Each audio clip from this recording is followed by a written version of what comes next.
नमस्कार दोस्तों, आइए आज के एक नया अध्याय शुरू करते हैं। भारत का आधुनिक भारत, भारतीय इतिहास का आधुनिक भारत। और आज से हम उम्मीद करते हैं कि हम और आप मिल करके लुसेंट को आज ख़त्म करने की पूरा कोशिश करेंगे। आज नहीं, धीरे धीरे सीरीज करके हम इसको ख़त्म करेंगे। और इसके साथ हम कुछ एसपीडी के साइंस भी चलाएंगे। और ये आपके लिए, दरोगा के लिए बेनिफिट 100% देगा। बेनिफिट देखिए, एक और मैं किताब आपको दिखलाता हूँ। इसके साथ मैं आपको इस बुक से हम आपको तैयारी करवाएंगे।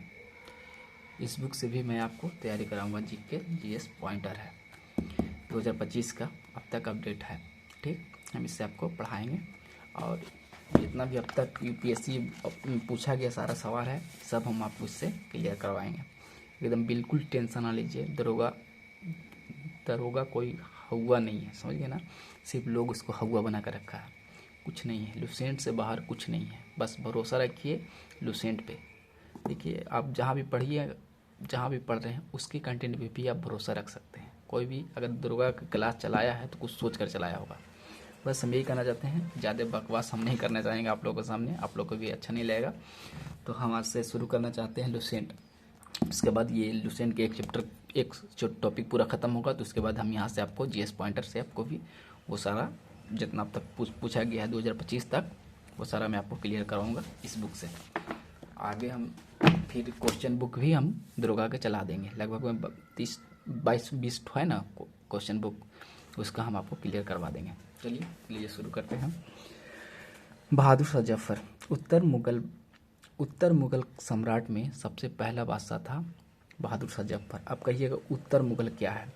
देखिए, जब से बहादुर शाह समझ लीजिए आ गया, उस वक्त से हमारे इंडिया में आधुनिक भारत, तब से इतिहास जुड़ने लगा। बहादुर शाह प्रथम जब से इंडिया पर राज करना शुरू किया, उस समय से समझ लीजिए कि हमारे देश का आधुनिक भारत जुड़ा जाता है। मुगल के समय से ही आधुनिक भारत हमारे देश में आ चुका था। इससे पहले आपके मुगल सम्राट का पढ़ ही चुके होंगे, वो चीज़ को हम आपको फिर पढ़ा देंगे। लेकिन मुगल सम्राट के हम आज आधुनिक भारत टॉपिक स्टार्ट किए हैं, तो हम आधुनिक भारत के बारे में ही आज बात करेंगे। तो लिए शुरू करते हैं। बहादुर शाह जफर ये औरंगजेब का पुत्र था। बहादुर शाह जफर औरंगजेब का पुत्र था, जो गद्दी पर बैठा था 1707 में, और 1712 तक ये राज किया था। बहादुर शाह जफर 1707 में गद्दी पर बैठा और 1712 तक राज किया। अब आइएगा सवाल कि बहादुर शाह किसके पुत्र थे। बहादुर शाह किसके पुत्र थे? तो ये औरंगजेब के पुत्र थे। और औरंगजेब की मृत्यु कब हुआ था? 1707 में। 1707 में औरंगजेब की मृत्यु के बाद बहादुर शाह गद्दी पे बैठा। लगभग 2 वर्षों के उत्तराधिकार संघर्ष के बाद 63 वर्ष बाद शाहजादा मुअज्जम औरंगजेब का बड़ा बेटा, शाहजादा मुअज्जम औरंगजेब का बड़ा बेटा शासक बना। ये कौन है? यही बहादुर शाह प्रथम है। बहादुर शाह प्रथम है। औरंगजेब का बड़ा बेटा मुअज्जम यानी बहादुर शाह प्रथम, बहादुर शाह की उपाधि धारण करता है मुअज्जम। अब आइए का सवाल यहाँ से ये पूछता है कि बहादुर शाह का मूल नाम क्या था? तो बहादुर शाह का मूल नाम मुअज्जम था। एक सवाल, बहादुर शाह के मूल नाम मुअज्जम था। आगे चलते हैं। इस लड़ाई में उत्तराधिकारी की लड़ाई हुआ था। बहादुर शाह और उसके भाइयों के बीच उत्तराधिकारी का लड़ाई हुआ था, और उनके बहादुर शाह को उपाधि धारण किया। इस लड़ाई में इसने अपने भाई मोहम्मद आजम तथा कामबख्त की हत्या कर दी। कौन? बहादुर शाह अपने 2 भाइयों का हत्या किया, पहला मोहम्मद आजम और दूसरा कामबख्त। इसके बाद वो राजगद्दी पर बैठा। इसके बाद में ये बहादुर शाह प्रथम कहा गया। उत्तराधिकारी के युद्ध में गुरु गोबिंद सिंह सिखों के गुरु हैं। गुरु गोबिंद सिंह ने बहादुर शाह का साथ दिया था।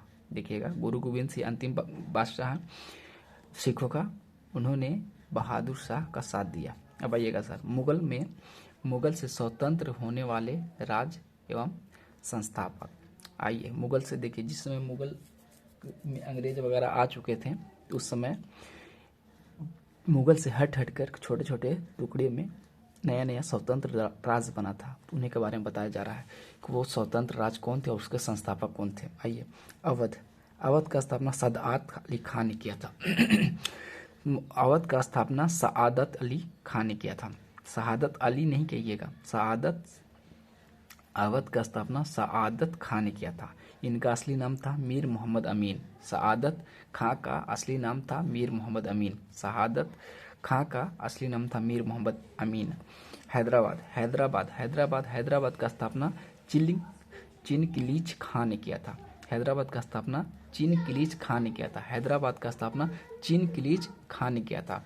और इनका एक और नाम है निज़ामुल मुल्क। ठीक, निज़ामुल मुल्क आसफ जा। रुहेलखंड का स्थापना किया था बीर दाऊद। रुहेलखंड का स्थापना बीर दाऊद एवं अली मोहम्मद खान मिल करके रुहेलखंड का स्थापना किया था। बंगाल में मुर्शिद कुली खान ने मुगल के समय एक स्वतंत्र राज्य स्थापना किया था। एक स्वतंत्र राज्य बंगाल में मुगल के समय किसने स्थापना किया था? तो मुर्शिद कुली खान। कर्नाटक वंश का स्थापना किया था समुद्दुल्लाह खान ने। आइए, भरतपुर। चूरमल एवं बदन सिंह। भरतपुर को चूरमल एवं बदन सिंह ने स्वतंत्र राज्य बनाया था।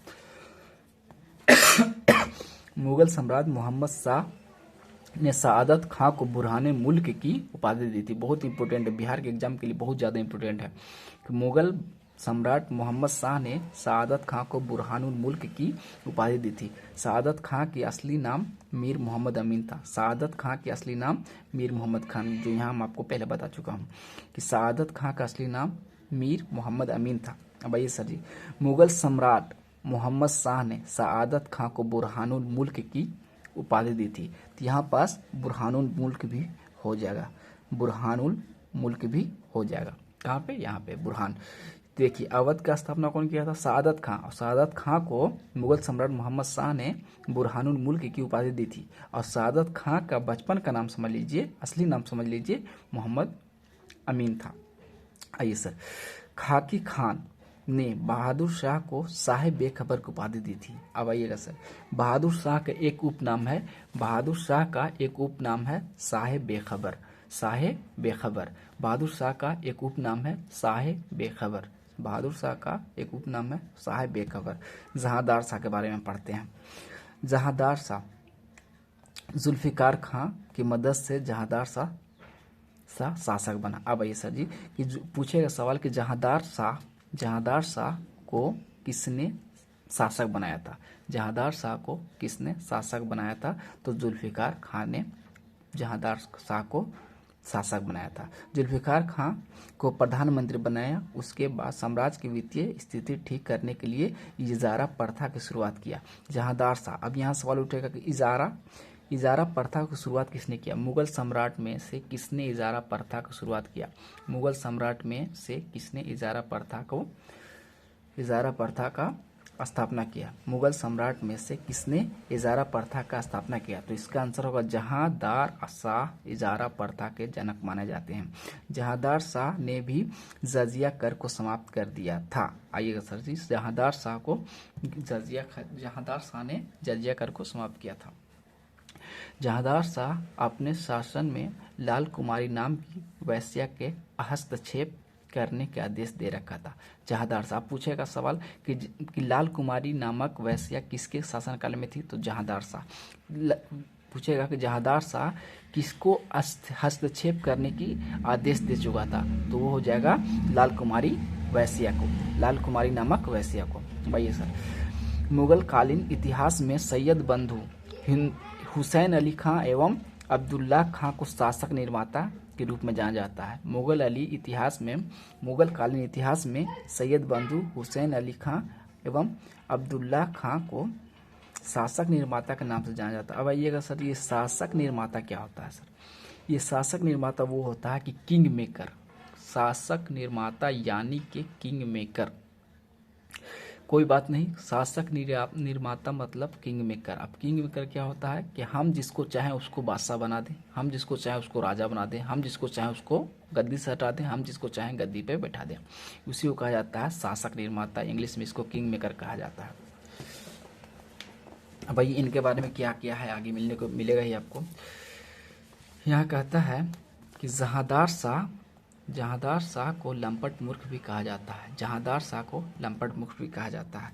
जहांदार शाह का शासन काल रहा है 12 से 13, एक साल का शासन कर रहा है 1712 से 1713। फखरुल सियार, अब आइएगा जहांदार शाह के ज़्यादा सवाल आप ध्यान न दीजिएगा। यहाँ पर देखिएगा कि जहांदार शाह ने इजारा प्रथा की शुरुआत किया था। जहांदार शाह ने इजारा प्रथा की शुरुआत किया था और लाल कुमारी नामक वैश्या का हस्तक्षेप करने का आदेश दे रखा था। दूसरा था कि जहांदार शाह को लंपट मूर्ख कहा जाता है। जहांदार शाह को लंपट मूर्ख कहा जाता है। अपने ध्यान रखिएगा, अपना लुसेंट में ये ध्यान दीजिएगा कि लंपट मूर्ख किसी का उपनाम था, तो जहांदार शाह का। अब आइएगा फखरुल सियार। अब यहाँ से मुगल सम्राट का दूसरा सत्ता स्टार्ट होता है कि फखरुल सियार। इसका कार्यकाल ठीक ठाक रहा था कि 13 से ये 19 तक, 13 से ये 19 तक रहा, 1713 से 19 तक रहा। सैयद बंधुओं ने, अभी जस्ट हम आपको बता चुके थे किंग मेकर कौन थे, तो सैयद बंधुओं अब्दुल्ला खां एवं हुसैन अली की मदद से फखरुल सियार शासक बना था। अभी जस्ट मैं बताया आपको, यहाँ पे देखिएगा, यहाँ बताया मुगल कालीन इतिहास में सैयद बंधु हुसैन अली खां एवं अब्दुल्ला खां को शासक निर्माता के रूप में जाना जाता है। ठीक है, यहाँ पे बता रहा है कि अभी हम जैसे बताया कि सैयद अली खां और अब्दुल्ला खां एवं हुसैन अली को किंग मेकर कहा जाता है। तो उन्हीं की मदद से, उन्हीं लोगों की मदद से, उन लोग दोनों भाई, ये जो सैयद बंधु है ना, इन लोग दोनों भाई थे, इन लोग दोनों के भाई की मदद से फखरुल सियार राजगद्दी पर बैठा आएंगे।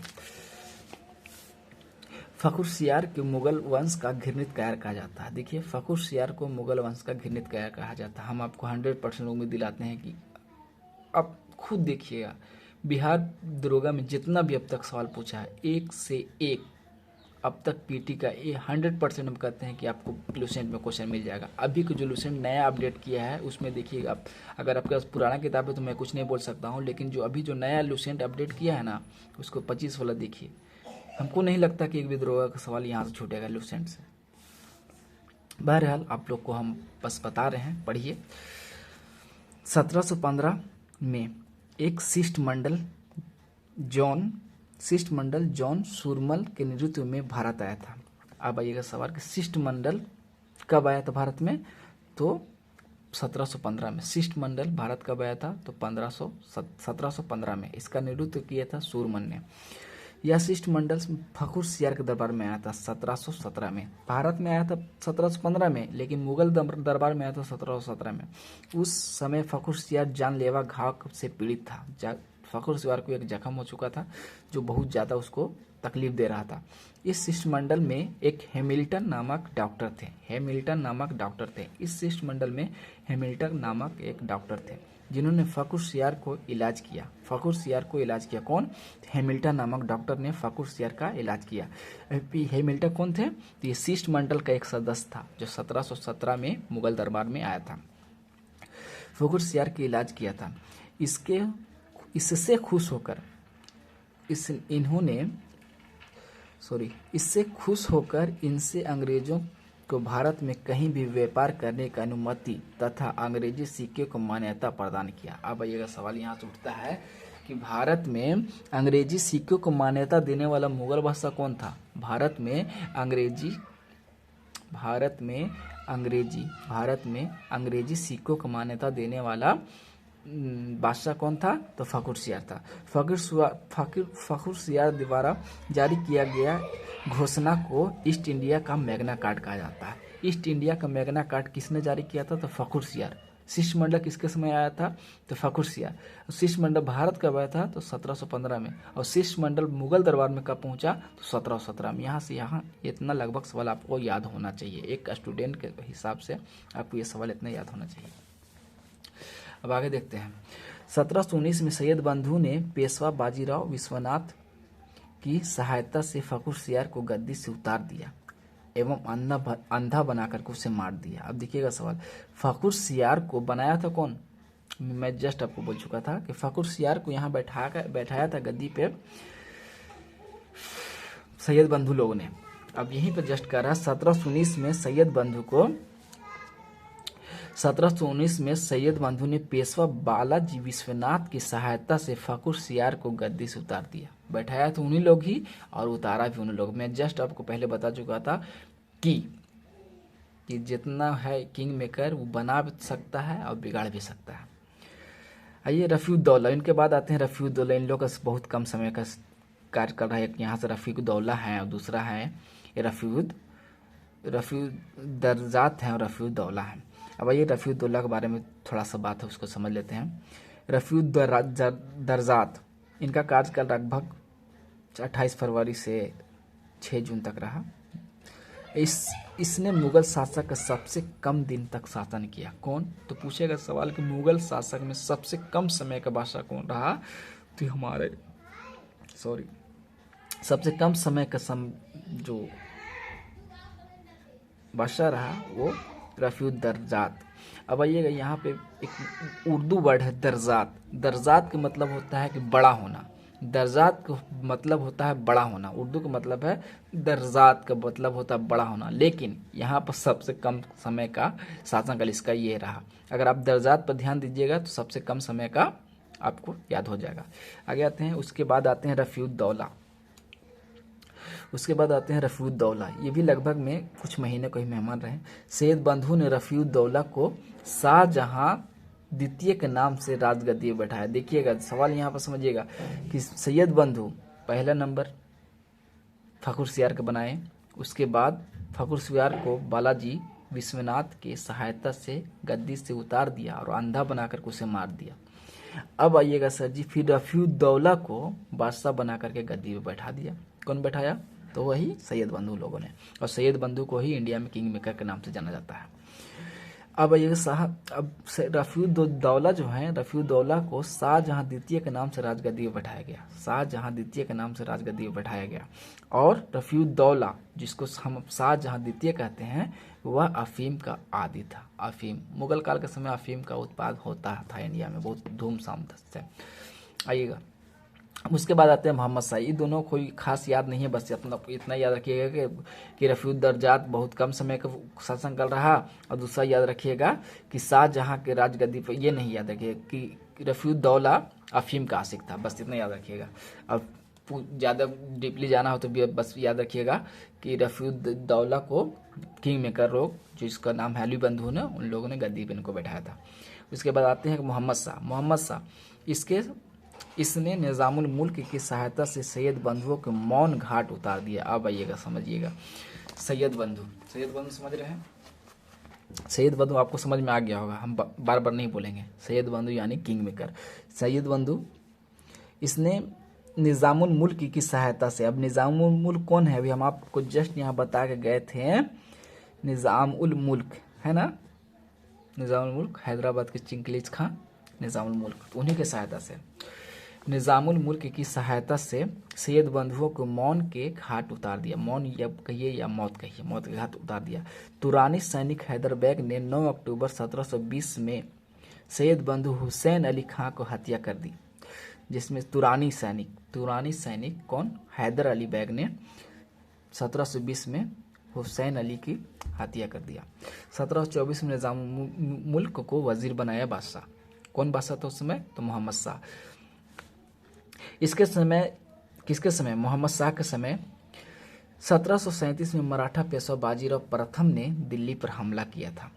किसके समय? मोहम्मद शाह के समय पेशवा बाजीराव प्रथम ने दिल्ली पर हमला किया था। मोहम्मद शाह के समय पेशवा बाजीराव प्रथम ने दिल्ली पर हमला किया था। इसके समय ईरान, किसके समय? मोहम्मद शाह के समय ईरान का सम्राट नादिर शाह 1739 में दिल्ली पर आक्रमण किया। बहुत ज़्यादा, जितना ज़्यादा हो सके आप इसको एक्स्ट्रा लगा सकते हैं, जितना ज़्यादा। इसी के समय ईरान के सम्राट नादिर शाह 1739 में दिल्ली पर आक्रमण करता है और करनाल का युद्ध मुगल के साथ करता है। कौन सा युद्ध होता है? करनाल का युद्ध। अब पूछेगा सवाल यहाँ से, देखिएगा आप बताइए नहीं, जितना हम बता रहे हैं उतना गौर से सुनिएगा। और गौर से सुनने के बावजूद अगर आपके पास लुसेंट है तो भाई प्लीज़ लुसेंट निकालिए और हाईलाइट कीजिए, कम से कम हाईलाइट कीजिए, एक बार हाईलाइट कीजिए। उसके बाद जब रिपीट कीजिएगा, वीडियो देखिएगा, रिपीट कीजिएगा, वीडियो देखिएगा, रिपीट कीजिएगा, लुसेंट 100% याद होगा। ये देखिएगा कि नादिर शाह किसके शासनकाल में भारत में आक्रमण किया था, तो नादिर शाह मोहम्मद शाह के समय आक्रमण किया था। कब किया था नादिर शाह भारत पर आक्रमण यानी दिल्ली पर आक्रमण, तो 1739 में। नादिर शाह 1739 में दिल्ली पर आक्रमण किया था और करनाल के युद्ध में मुगलों को परास्त किया। अब आइएगा सवाल कि मुगल और नादिर शाह के मध्य, मुगल और नादिर शाह के मध्य कौन सा युद्ध हुआ, तो हुआ करनाल का युद्ध। बस इतना याद रखिएगा, करनाल का युद्ध किनके किनके बीच हुआ, तो मुगल और मुगल और कौन है, नादिर शाह के बीच। नादिर शाह भारत पर आक्रमण कब किया, 1739 में। भारत पर आक्रमण कब किया, 1739 में, मोहम्मद शाह के समय। नादिर शाह किसके समय भारत पर आक्रमण किया, तो मोहम्मद शाह के समय। नादिर शाह मोहम्मद शाह के समय भारत पर आक्रमण किया। इस नादिर शाह कहाँ का शासक था, तो वो ईरान का था। यहाँ पर लिखा हुआ ईरान का था। ये इतना ध्यान रखिएगा, छोटी छोटी बात है जो पूछ देता है तो इंसान अकबका जाता है। हैदराबाद की स्थापना तुरानियों ने एवं अवध की स्थापना ईरानियों ने किया था। ध्यान दीजिएगा बात गौर से, यहाँ आप जस्ट हम आपको यहाँ से पढ़ के निकले थे, पढ़े थे ना। तुरानी सैनिक हैदर बेग ने 1720 में सैयद बंधुओं की हत्या किया था, ठीक है। तो वही जब जस्ट आपको बताया था कि यहाँ पे चिलकिलिस खां जिसको निज़ामुल मुल्क कहा जाता है, तो निज़ामुल मुल्क ही इस मोहम्मद शाह को मदद किया था कि अली बंधु को किंग मेकर को मार दिया जाए। हैदराबाद का स्थापना तुरानियों ने किया एवं अवध का स्थापना ईरानियों ने किया। बहुत इंपॉर्टेंट है, जितना आप लगा सकते हैं लगाइए। अब इसको याद करने का ध्यान दीजिएगा कि हैदराबाद को तू और अवध को ई, अवध को ई, हैदराबाद को तू अवध के ई, हैदराबाद को तू और अवध को ई, 2-3 बार पढ़िएगा तो याद हो जाएगा। हैदराबाद को ई स्थापना किया, हैदराबाद को तू स्थापना किया और अवध को ई स्थापना किया।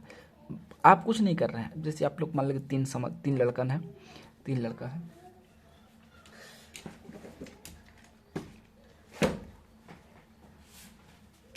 सॉरी भाई, मान लीजिए कि आप 1 2 3 लड़का है, ये आप हैं, ये आपका दोस्त है, आपका दोस्त मेल है, ये आपका दोस्त फीमेल है, ठीक है। ये आप बोल रहे हैं कि हैदराबाद का स्थापना तू की, ठीक, और फिर आप ही बोल रहे हैं कि हैदराबाद यहाँ का चाहिए अवध का स्थापना ई किया, ठीक है। हैदराबाद का स्थापना तू की और मेल जो लड़का है उसको आप कह रहे हैं कि अवध का स्थापना ई किया, ठीक है। तो इससे आप ध्यान रखिएगा ईरानी और तू से याद रखिएगा तुरानी। अब लड़की है तो हैदराबादी लड़की कह दीजिएगा और लड़का है तो अवधी लड़का कह दीजिएगा, बिहार में तो सब जानते ही हैं। तो ठीक है, आगे चलते हैं। नादिर शाह ईरान के कौन था, नादिर शाह। ईरान के सम्राट नादिर शाह 1739 में दिल्ली पर आक्रमण किया। उस समय दिल्ली का शासक मोहम्मद शाह था। बहुत इंपॉर्टेंट है, जितना हो सके उसको आप रट लीजिएगा। नादिर शाह को ईरान का नेपोलियन कहा जाता है, ये भी बहुत ज़्यादा हाईलाइट करते हैं हम इसको। नादिर शाह को ईरान का नेपोलियन कहा जाता है। ऐसे आपको याद होगा, बहुत इस सबको याद रहता है, कोई दिक्कत नहीं है, बट ध्यान रखिएगा आगे जब 2-3 अहमद शब्दावली आएगा, नादिर शाह आएगा, जब ऑप्शन मिलता है ना दिमाग खराब हो सकता है। नादिर शाह लगभग 70 करोड़ रुपया उस वक्त का अभी का समझ लीजिए कि कितना होगा, कितना पार हो जाएगा। नादिर शाह लगभग 70 करोड़ रुपया धनराशि और शाहजहां का बनाया हुआ तख्ते तौस ले गया। अब तख्ते तौस में लगा हुआ था कोहिनूर हीरा। इंडिया में कोहिनूर हीरा का बहुत बड़ा इतिहास रहा है, उसको हम कभी वक्त निकाल के एक नया वीडियो बना करके आपको समझा देंगे। पहले आप यहाँ समझिएगा कि नादिर शाह लगभग 70 करोड़ रुपया भारत से ले गया, साथ में तख्ते तौस ले गया, उसके साथ में लगा कोहिनूर हीरा लेके चला गया। खैर, तख्ते तौस मयूर सिंहासन के नाम से जाना जाता था। पूछता है कि मयूर सिंहासन पर प्रथम बैठने वाला बादशाह कौन था, अंतिम बैठने वाला बादशाह कौन था, किसके समय मयूर सिंहासन इंग्लैंड गया, किसके समय में मयूर सिंहासन बना। मयूर सिंहासन बोल रहा है यानी कि तख्ते तौस के बारे में बात हो रहा है। तख्ते तौस पर बैठने वाला अंतिम मुगल शासक मोहम्मद शाह था, ठीक है। अब यहाँ से मोहम्मद शाह क्यों कह रहे हैं, क्योंकि मोहम्मद शाह जिस समय बैठता था उसी समय नादिर शाह इंडिया पर आक्रमण किया था 1739 में, उसी के समय कोहिनूर हीरा और तख्ते तौस लेकर के वो चला गया था। आगे चलते हैं। तख्ते तौस पर बैठने वाला अंतिम मुगल बादशाह मोहम्मद शाह था। भैया सुंदर युक्तियों के प्रति अत्यधिक रुझान के कारण मोहम्मद शाह को रंगीला बादशाह कहा जाता है। सभी का कमजोरी भाई लड़की है, सॉरी, इस बात को हम उन लड़कों के लिए बता रहे हैं जो इस सब चक्कर में रहते हैं। सॉरी अगर आपको मेरी बातों से किसी की भावना को ठेस पहुंची हो। हम आपको जितना आसानी से हो सके, जितना ज़्यादा आसानी हो सके उस हिसाब से हम आपको लुसेंट को पढ़ाएंगे। मोहम्मद शाह सुंदर युवतियों लड़की के प्रति अत्यधिक रुझान के कारण मोहम्मद शाह को रंगीला बादशाह कहा जाता है। ऐसे भी हम लोग आजकल कह देते हैं बातों बात में कि वो बहुत रंगीन मिजाज के इंसान है, वो बहुत रंगीन मिजाज के लड़का है, वो बहुत रंगीन किस्म के इंसान है। तो रंगीन का मतलब वही होता है जो आप समझ रहे हैं। रंगीला बादशाह कहा जाता था। एक संगीतकार के रूप में मोहम्मद शाह ने अनेक ख्यालों की रचना की। अब आइएगा, जहाँ वो लड़की के लिए प्रेरित था उसी हिसाब से वो एक संगीतकार भी था। ख्याल मतलब होता है यहाँ रचना, किसी चीज़ का रचना करना। अब अपने ख्यालों से एक नए नए रचना, शायरी हो, गीत हो, संगीत हो, गज़ल हो, कुछ को लिखना। तो यहाँ बहुत तरह के मोहम्मद शाह ने अनेक ख्यालों की रचना की, यानी कि उसके बारे में पढ़ना नहीं है, बस इतना जानिएगा कि एक रचनाकार था, वो कुछ बड़ी चीज़ नहीं है। आगे चलते हैं कि मोहम्मद शाह के शासनकाल में हैदराबाद के चिंगलीज खान ने निज़ामुल मुल्क की उपाधि धारण की और 1725 में स्वतंत्र राज्य की स्थापना किया। तो यहाँ से देखिए, यहाँ पे लिखा नहीं, लुसेंट में यही तो प्रॉब्लम है कि अलग अलग करके नहीं कुछ लिखता है। यहाँ पे बोल रहा है कि 1725 में एक स्वतंत्र राज्य की स्थापना किया। तो चिंगलीज खान ने कौन सा स्वतंत्र राज्य की स्थापना किया था? यहाँ देखिएगा, यहाँ पे देखिएगा कि चिंगलीज खान ने हैदराबाद का स्थापना किया। तो यहाँ से पूछ सकता है कि नहीं कि हैदराबाद का स्थापना कब हुआ? तो 1725 में। आप हो सके तो जो लुसेंट में नहीं लिखा वो चीज़ को हम अगर बोल रहे हैं उसको आप नोट डाउन कीजिएगा। बस अब आपके ऊपर है, आप कैसे इसको याद करिएगा। लुसेंट बिना पढ़े तो कुछ होगा नहीं, कुछ भी कर लीजिए, लुसेंट पढ़े बिना कुछ नहीं होगा। कितना आप घटना चक्र पढ़ लीजिएगा और कितना आप क्या कर लीजिएगा, वो सबको मालूम है कि जो एक किताब नहीं पढ़ पा रहा है वो 7 किताब का पढ़ेगा। निज़ामुल मुल्क की उपाधि धारण करके चिंगलीज खान ने अब स्वतंत्र राज्य का स्थापना किया। तो यहाँ पर स्वतंत्र राज्य हैदराबाद यहाँ लिखा हुआ है, हैदराबाद का स्थापना किया। यहाँ पर देखिए एक कॉलम दिया है, उस पर ज़रा ध्यान देते हैं कि उत्तरकालीन मुगल सम्राट के कार्यकाल को आप ध्यान नहीं दीजिएगा, डेट नहीं भी याद रखेगा तो कोई दिक्कत नहीं है, बस यहाँ ये ध्यान रखिएगा। उत्तरकालीन का पहला बादशाह था बहादुर शाह और अंतिम था बहादुर शाह जफर। ठीक है, बहादुर शाह जफर दोनों अंतिम है। समझ में आया? इसी को बेचारे को रंगून भेज करके अंग्रेजों ने वहीं दफन कर दिया। ये बंदा दिल का साफ था। 1857 में बहुत ज़्यादा इंडिया का सपोर्ट किया, लेकिन फिर भी अंग्रेज ने उसे भगा दिया। कोई बात नहीं है, अब तो बेचारा का नामो निशान ख़त्म हो चुका है। अहमद शाह अब्दाली का आक्रमण। ठीक है, यह एक अयोग्य शासक था। ये मुगल बादशाह अहमद शाह के बारे में बात हो रहा है, ये अहमद शाह अब्दाली के बारे में बात नहीं हो रहा है। ये मुगल बादशाह अहमद शाह यह एक अयोग्य शासक था। इसके राजकाल में इसने राजकाल के सभी काम को उधम बाई को सौंप दिया था, जिसे किबलाए आलम की उपाधि दिया गया था। इससे यहाँ से एक सवाल भी आप ध्यान नहीं रखिएगा तो कोई दिक्कत नहीं, बस एक चीज़ याद रखिएगा कि मोहम्मद शाह के समय अहमद शाह अब्दाली भारत पर आक्रमण किया था। That's it. अब इसमें एक भी वर्ड आपको याद नहीं करना है। ठीक है, देखिए मेरे भी किताब में इसमें कुछ नहीं लिखा हुआ। आइएगा आगे। आलमगीर द्वितीय आते हैं, पढ़ते हैं। यह जहांदार शाह का पुत्र था। आलमगीर द्वितीय जहांदार शाह का पुत्र था। इसके समय 1757 के प्लासी का युद्ध हुआ। बस यहाँ से एक सवाल याद रखिएगा कि 1757 के प्लासी के युद्ध के समय मुगल बादशाह कौन थे? 1757 के समय प्लासी का युद्ध हुआ, उस समय मुगल बादशाह कौन थे? तो बस आपको बताना है आलमगीर द्वितीय। आलमगीर द्वितीय। ठीक है, इसके बाद आके आते हैं शाहजहां द्वितीय।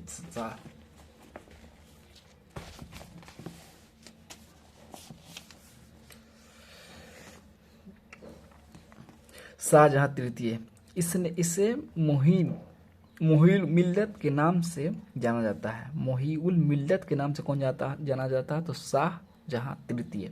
शाहजहां तृतीय, अभी हम लोग शाहजहां द्वितीय के बारे में पढ़े थे।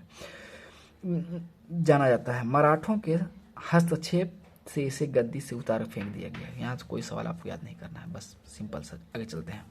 शाह आलम द्वितीय, इसके शासनकाल में दो निर्णायक युद्ध हुए। पानीपत का तीसरा युद्ध 1761 और बक्सर युद्ध 1764। बहुत ज़्यादा, अभी हम आपको बताए थे प्लासी का युद्ध 1715 में कब हुआ था? प्लासी का युद्ध कब हुआ था? किसके शासनकाल में हुआ था? तो प्लासी का युद्ध आलमगीर द्वितीय के समय हुआ था। प्लासी का युद्ध आलमगीर द्वितीय के समय हुआ था। और प्लासी का युद्ध आलमगीर द्वितीय के समय, और पानीपत के प्रथम युद्ध अहमद शाह द्वितीय के समय, और बक्सर का युद्ध अहमद शाह द्वितीय के समय। यहाँ पर ध्यान रखिएगा कि बक्सर का युद्ध 1764 में हुआ था और पानीपत का तीसरा युद्ध 1761 में हुआ था। डेट याद रखिएगा, ये सब पूछता है। पानीपत के तीसरा युद्ध में अहमद शाह अब्दाली ने मराठों को परास्त किया था। यहाँ सवाल उठता है कि ये पानीपत का तृतीय युद्ध किसके बीच हुआ? तो अहमद शाह अब्दाली और मराठा के बीच, जिसमें विजय रहे अहमद शाह अब्दाली। 1765 में इलाहाबाद की संधि हुआ, सबको मालूम है। आधुनिक भारत स्टार्ट हो रहा है, समझ लीजिए कि अंग्रेज के बारे में हम लोग पढ़ेंगे। 1765 में इलाहाबाद की संधि हुई, तो बस पूछिए, ध्यान रखिएगा 1765 में इलाहाबाद की संधि हुई, 1765 में इलाहाबाद की संधि हुई, 1765 में इलाहाबाद की संधि हुई। इलाहाबाद की संधि जिस समय 1765 में, उस समय मुगल बादशाह कौन था? इलाहाबाद की संधि 1765 में, इलाहाबाद की संधि के समय 1765 में शाह आलम द्वितीय भारत का बादशाह था। इतना ये सब चीज़ जितना हम हिट से बतला रहे हैं ना, उस हिट से आपको याद रखना पड़ेगा, दरोगा देने आ रहे हैं। ठीक, अब 1765 का इलाहाबाद का युद्ध संधि हुआ। इस संधि में मुगल बादशाह था शाह आलम द्वितीय। इस संधि का बहुत बड़ा निर्णय, इस संधि ने इंडिया का इतिहास बदल कर रख दिया। अब तक हम लोग राजा रानी के बारे में पढ़ते आ रहे थे, उस हिसाब से देखा जाए तो अब हम लोग को पढ़ना पड़ेगा जॉन द्वितीय, जॉन प्रथम, ये फलाना ढेकाना, ये सब मतलब अंग्रेजी नाम आपको मिलना शुरू हो जाएगा। ठीक है, और यहाँ से इंडिया वालों की सत्ता खत्म के बराबर है, इंडिया वालों की सत्ता ना के बराबर रहेगी। ठीक है, यहाँ से ध्यान दीजिएगा। अगर पूछता है कि इंडिया में अंग्रेजों का शुरुआत, अंग्रेजों का हस्तांतरित, अंग्रेजों द्वारा सारी चीज़ों पर नियंत्रण किस संधि के बाद हुआ? तो ये हो जाएगा 1765 के इलाहाबाद का संधि। और दरोगा में लगभग में हम 7-8 जगह ऐसा देखें कि सवाल ये रिपीट होते जा रहा है। शाह आलम द्वितीय के समय ईस्ट इंडिया कंपनी के संरक्षण इलाहाबाद में रखा गया। इस कंपनी में बंगाल, बिहार एवं उड़ीसा को दीवानी सौंप दी गई। अंग्रेज को इस संधि के द्वारा बंगाल, बिहार एवं उड़ीसा का दीवानी सौंप दिया गया। इससे सौंपने का फरमान जारी कर दिया। कोई बात नहीं, बस याद रखिएगा कि बंगाल, बिहार, उड़ीसा का दीवानी अंग्रेजों को किस संधि के द्वारा दिया गया? तो इलाहाबाद की संधि के द्वारा दिया गया। 1772 में शाह आलम द्वितीय को मराठा दिल्ली ले आए। 1772 में शाह आलम द्वितीय को मराठा दिल्ली ले आए, जहां वह 1803 तक रहे। 1803 में अंग्रेजों ने दिल्ली पर कब्जा कर लिया। कोई बात नहीं है, ध्यान में रखिएगा। अहमद शाह अब्दाली का वास्तविक नाम अहमद खां था। इसने 8 बार भारत पर आक्रमण किया, तो इम्पोर्टेंट है 8 बार याद रखिएगा। अहमद शाह अब्दाली भारत पर कितने बार आक्रमण किया था? तो 8 बार। गुलाम कादिर खां ने 1806 में, गुलाम कादिर खान ने 1806 में मुगल बादशाह शाह आलम द्वितीय को हत्या कर दिया था। विधान देखिएगा चलेगा। अकबर द्वितीय बस यहाँ पे याद रखिएगा। अकबर द्वितीय राजा राम मोहन राय को राजा को उपाधि दिया था, और इसी ने कहा था कि आप अंग्रेज से मेरे बारे में बात कीजिए और हमें कुछ पेंशन के बढ़ाने की मतलब की कोशिश की जाए। तो ये बेचारा इंग्लैंड गए थे बात करने, और वहीं गए, वहीं उनका इंतकाल हो गया था, डेट कर गया वहीं। मर गए। तो इससे आप समझिएगा कि इसने राजा राम मोहन राय को राजा की उपाधि से नवाजा। इसके शासन काल के दौरान 1835 में ईस्ट इंडिया कंपनी ने स्वयं को मुगल शासक के अधीन कहलाना समाप्त कर दिया। इतना कस के हम पढ़ लिए, आपको तो समझ में आया नहीं होगा। अब आइएगा मुगल बादशाह अकबर द्वितीय। अकबर द्वितीय का पहला इंपॉर्टेंट बात कि राजा राम मोहन राय को इन्होंने राजा को उपाधि दिया। किन्होंने? तो अकबर द्वितीय ने। 1835 में ईस्ट इंडिया कंपनी ने 1835 में ईस्ट इंडिया कंपनी ने स्वयं को मुगल शासक के अधीन कहलाना बंद कर दिया और मुगल शासक के नाम पर सिक्के जारी करना ही बंद हो गया। तो पूछेगा कि मुगल शासक का सिक्का किसके शासनकाल में बंद हुआ? मुगल शासक का सिक्का किसके शासनकाल में बंद हुआ? मुगल शासक का सिक्का किसके शासनकाल में बंद हुआ? ये हो गया अकबर द्वितीय के समय। अब आते हैं बहादुर शाह द्वितीय। बहादुर शाह द्वितीय, इसी को नाम है बहादुर शाह जफर। ठीक है, बहादुर शाह द्वितीय अंतिम मुगल सम्राट थे। बहादुर शाह द्वितीय अंतिम मुगल सम्राट था। 1857 ईस्वी को क्रांति ने भाग लेने के कारण अंग्रेजों द्वारा बहादुर शाह जफर को बंदी बना लिया गया एवं रंगून भेज दिया गया। चलिए कोई बात नहीं। 1857 क्रांति में बहादुर शाह द्वितीय बहुत बड़ा भूमिका निभाया था इंडिया में। अब इसको अंग्रेजों ने भेज दिया। लाल किला में स्थित हीरा मंदिर बहादुर शाह जफर ने बनाया था। लाल किला में हीरा मंदिर का स्थापना बहादुर शाह जफर ने किया था। मशहूर शायर मिर्जा गालिब बहादुर शाह जफर के समय दिल्ली में रहता था। मशहूर शायर मिर्जा गालिब बहादुर शाह द्वितीय के समय दिल्ली में रहता था। तो यहाँ से भी सवाल उठता है कि एक कौन ऐसा शायर है जो 1857 के युद्ध को अपनी आंखों से देखा? तो मिर्जा गालिब ने देखा था। ये सवाल बहुत बार पूछा है, आप लोग ध्यान दीजिएगा। आगे आता है कि हयात बख्श बाग लाल किला में स्थित है। बस पूछेगा कि लाल किला में कौन सा बाग है? तो हयात बख्श बाग। और पूछेगा कि हयात बख्श बाग कहाँ है? तो लाल किला दिल्ली, लाल किला दिल्ली, लाल किला दिल्ली। हयात बख्श बाग कहाँ है? तो लाल किला दिल्ली, लाल किला दिल्ली। यहाँ तक अगर बोले तो इसको छोड़ दिया जाए। अगला चैप्टर पढ़ेंगे हम, भारत में यूरोपीय व्यापारिक कंपनियों का आगमन, आने वाले वक्त में पढ़ेंगे। Thank you. बस उम्मीद करते हैं कि आप सपोर्ट कीजिए। हम पूरा आपको गारंटी देते हैं कि लुसेंट बहुत आसानी से हम याद कराएंगे, बहुत आसानी से। अब बस किताब लेकर के बैठे रहिएगा और अपना काम कीजिएगा। Thank you. फिर मिलते हैं नए वीडियो के साथ।